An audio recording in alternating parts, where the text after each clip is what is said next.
Salut à tous, ici Michael, j'espère que vous allez bien. On se retrouve aujourd'hui pour la suite de la formation consacrée au logiciel Blender, toujours dans la partie compositing, dont j'ai eu beaucoup de retours positifs, donc ça fait plaisir. Vous inquiétez pas, petit à petit on va voir de plus en plus de choses, et justement aujourd'hui, une notion très importante, on va voir comment découper une scène en plusieurs calques de rendu. Donc là vous dites, on sait déjà faire, mais on va voir quelque chose d'un petit peu plus avancé, avec un sol qui sera présent dans un calque de rendu, un cube dans un autre calque, et la projection de cette ombre sur le sol. Ça peut paraître très simple, mais si on désactive le cube, il sera plus présent dans le rendu et du coup on n'aura plus d'ombre projetée. Donc on va devoir faire des astuces un petit peu, activer de manière indirecte le cube pour qu'il soit pris en compte lors du calcul des ombres et des réflexions par exemple, mais qu'il ne soit pas affiché sur le layer. Donc c'est peut-être un petit peu flou comme ça, vous inquiétez pas, on va voir tout ça aujourd'hui et je vous montrerai également le Shadow Catcher qui permet d'indiquer à Blender qu'un objet est uniquement là pour recevoir de l'ombre et ainsi on aura un masque avec de l'opacité qui sera créé sur mon ombre et je pourrai le déplacer en compositing comme je le souhaite. Ok. Donc la première chose à faire, je vais rajouter avec Shift A un plan, je vais augmenter voilà, sa taille avec S, G pour grabber mon cube, Z pour bloquer sur l'accès des Z, CTRL pour faire du pas à pas en termes de déplacement, de manière, voilà, ici ça va activer le snapping et j'ai bien mon cube sur le sol. Pour des questions de facilité et également, et surtout, de compatibilité, je vais passer un Render Engine Cycles, parce que pour tout ce qui est compositing, Cycles supporte quand même beaucoup plus de choses, et comme ça on ne va pas avoir de surprise au moment des rendus. Je vais activer l'Adaptative Sampling, je me suis mis en GPU, et en performance, je vais passer en taille de tiles 256 par 256. Ça, ce sont des optimisations, si ça vous intéresse, j'ai déjà fait une vidéo sur ce sujet, vous pouvez jeter un coup d'œil. Donc là, si je fais F12, j'ai ceci.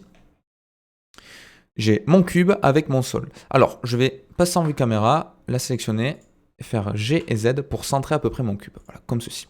Là, je peux faire F12. Je vais vous parler un petit peu de trois éléments que je trouve intéressants et qu'on va essayer de retrouver ensuite quand on fait le compositing et qui n'est pas évident de retrouver justement quand on va découper notre scène. On a mon cube qui subit, on va dire, deux éclairages. Un éclairage actif direct, qui est la lampe qui vient de droite, qui frappe ici, et un éclairage passif qui vient de ce plan, du sol qui est blanc et qui projette un petit peu cette surface un petit peu plus claire. Voilà. Qui par défaut, si j'enlève le sol, ne sera pas présente. Là, on aura une face complètement grise parce qu'elle ne subit pas d'éclairage direct. Donc là, c'est une sorte d'éclairage indirect. On a ça et on a également une projection d'ombre ici sur mon sol. Donc le but de ce cours, c'est d'avoir un calque avec ce cube, un calque avec le sol.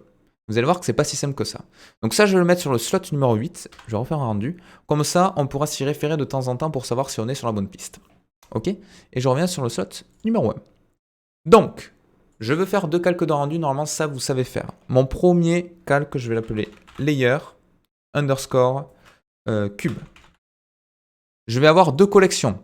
Une collection que je vais appeler cube, une collection que je vais appeler sol. Et tout simplement, je vais prendre mon sol et le glisser dans ma collection sol. Et je vais dupliquer mon calque de rendu. Donc je clique ici juste à côté, je fais New. Il m'a automatiquement dupliqué le même outliner. Elles sont synchronisées entre les calques de rendu. Sauf que celui-ci, je vais l'appeler Layer Sol. Et là, on peut se dire, bah, c'est pas compliqué. Dans mon Layer Sol, je désactive le cube. Là, visuellement, on voit qu'on n'a que le sol. Et dans mon Layer Cube, inversement, je désactive le sol. Et là, je peux faire F12. Et je vais avoir des surprises. J'ai bien mon cube, j'ai bien mon sol. Mon cube, premier défaut, on n'a pas l'éclairage passif sur le côté. Vous pouvez le retrouver ici dans le slot numéro 8. Vous voyez, cette face de gauche, là elle est beaucoup plus claire alors que là elle est très sombre. Donc ça ne me va pas. Également, là on n'a pas les mêmes projections. Et surtout, layer sol, j'ai quelque chose qui est trop gris. On a l'impression qu'il n'a même pas été pris en compte. Alors qu'il y est. Parce que si je passe en affichage alpha, j'ai bien quelque chose qui est présent. Alors comment ça se fait? Ça vient tout simplement du fait qu'on n'a pas d'éclairage. Alors, pourquoi on n'a pas d'éclairage? On peut faire en sorte d'indiquer à Blender que l'éclairage de base de notre scène 3D soit à la fois sur le layer cube et à la fois sur le layer sol. On ne va pas dupliquer la lampe, ce serait vraiment s'embêter pour rien, mais on va tout simplement prendre ma light et la sortir de mes deux collections. Du coup, on a ma collection cube qui possède le cube, donc la caméra on peut même le sortir au passage, ça n'a pas d'impact, mais c'est un petit peu plus propre de travailler comme ça. On a ma collection cube qui contient le cube, ma collection sol qui contient le sol, et la caméra et la light sont communs à tous les layers. Donc là, vous pouvez passer d'un layer à l'autre, vous voyez qu'automatiquement ça a synchronisé l'outliner, et si je fais F12, le cube on a toujours le même souci, mais cette fois-ci le sol on le voit. Vous voyez? Parce qu'on a bien le même éclairage. Donc ça, c'est pas mal, mais il faut faire encore pas mal de modifications. Pourquoi? Alors déjà, quand je vais dans le Layer Cube, on a ce tour qui n'est pas du tout transparent. Ça, vous avez l'habitude, on va dans les Render Properties, on va dans le Film, on coche Transparent. Et là, si je fais F12, donc là, j'ai l'avantage d'avoir des calculs assez rapides vu que j'ai qu'un cube et un sol. Donc je peux facilement retester quand je fais des paramétrages. Là, vous voyez, j'ai bien mon cube qui est découpé, et mon sol, j'ai pas de projection d'ombre. Et mon cube, j'ai pas de projection ici, de manière indirecte, de mon sol. Donc comment je peux faire ça? Vous voyez, c'est pas si simple. Parce que là, Blender, pourquoi il m'affiche que le sol? Mais il m'affiche que le sol parce que je lui ai indiqué dans ma collection que je voulais afficher uniquement le sol et que mon cube n'était pas affiché. Donc lui, il ne calcule pas les ombres d'un objet qu'il n'affiche pas. Donc il faut que je lui indique que les objets présents dans la collection cube, alors mon cube, mais on pourrait faire ça sur plusieurs objets, il ne va pas être présent physiquement dans le rendu, mais il doit être pris en compte lors des calculs de projection d'ombre, de réflexion, de réfraction, etc., etc. Et ça, c'est ce qu'on appelle du passif, de l'indirect. Voilà, un rendu indirect. Donc comment je fais? C'est pas très compliqué, j'ai deux manières visuelles dans l'interface de le faire. La plus simple, ce serait d'aller en haut à droite dans l'outliner, cliquer sur Filter et d'activer les deux dernières icônes.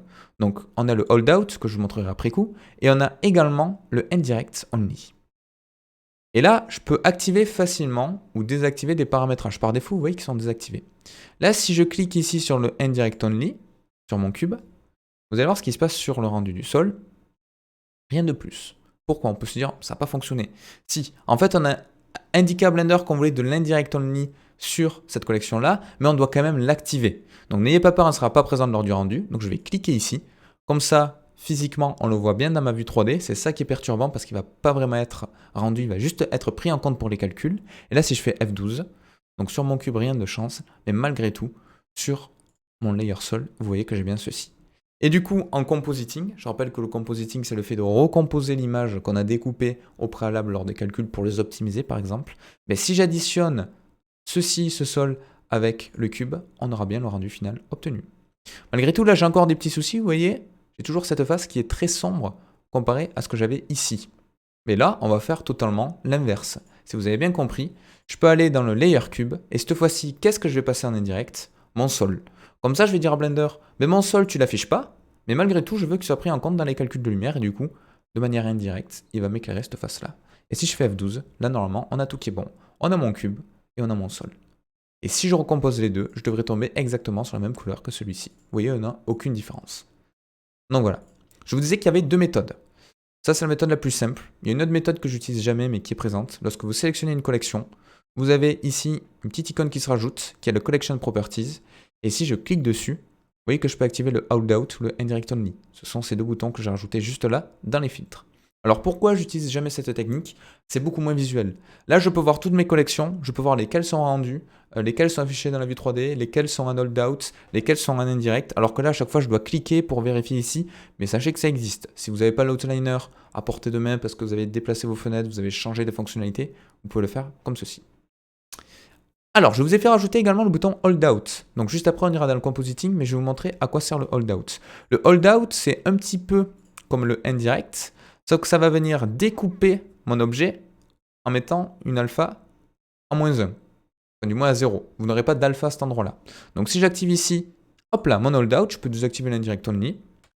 Vous allez voir ce que ça va faire. Ça va faire, hop là, ceci. Ça va découper,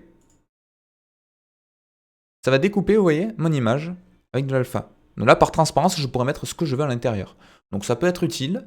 Moi, je vous avoue que la plupart du temps, pour une projection d'ombre, je n'utilise pas cette technique-là. Je préfère passer en indirect. Mais ça a pour avantage de superposer. Donc ça va changer un petit peu en compositing du coup. Parce que vous allez devoir mettre... Enfin, vous pouvez mettre un élément derrière ou devant. Ça ne va rien changer. Et si vous le mettez derrière, vu que vous allez avoir de l'alpha, automatiquement, ça va faire un masque. Donc le hold out, c'est pour créer des masques. Sachez que c'est présent, ça peut être utile. Voilà.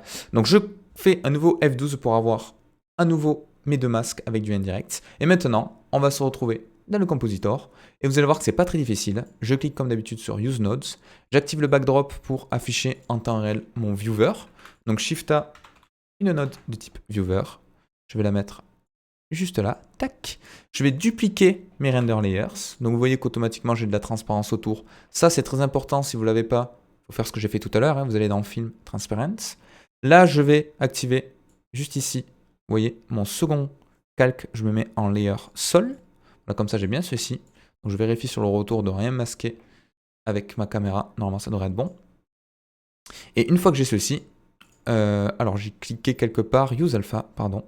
Une fois que j'ai ceci, je vais faire un alpha over que je vais mettre là et je vais relier mes deux images. Alors par défaut, si vous faites comme moi, c'est une erreur. Pourquoi? C'est un petit peu contre-intuitif, je trouve. Mais la note de dessus d'un alpha over, c'est celle qui se situe dessous. Ok? Hop là. Donc ça veut dire que je mets mon sol sous mon cube, donc je mets mon sol au-dessus sur les nodes. C'est un petit peu contre-intuitif, je vous l'avoue, mais c'est une habitude à prendre. Et là, vous voyez, on a mon rendu final. Alors comme d'habitude, on peut se dire, ok, alors quel est l'avantage de faire ça, sachant que j'aurais pu avoir un rendu de suite sans faire des layers. Mais là, je peux faire des traitements indépendamment sur des layers. Et vous pourriez même aller plus loin en couplant ce cours-là avec le cours d'avant et dire à Blender de calculer le cube avec Eevee, mais de calculer mon nombre avec Cycles, par exemple, uniquement avec cette technique d'indirect. Donc ça peut être très pratique, parce qu'on sait que Cycles fait des ombres plus précises, donc je pourrais avoir toute ma scène en Eevee, mais dire à Blender, mais toutes mes ombres, en mettant tout en indirect only, tu me le fais avec le Cycles. Donc ça pourrait marcher. Donc là, vous voyez, le résultat est pas mal, mais petite chose que j'aimerais bien vous montrer, c'est le Shadow Catcher. Parce que mon sol, là, il est présent physiquement.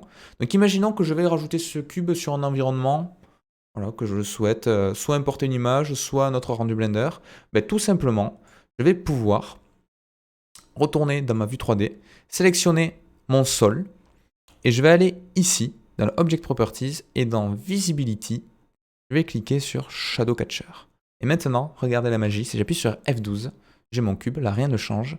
Et cette fois-ci, sur mon sol, vous voyez que j'ai ça. Et ça, c'est super. Parce que j'ai une opacité alpha qui va être calculée sur toute mon ombre, et toute la partie de mon plan qui ne possède pas d'ombre, il ne sera même pas présent.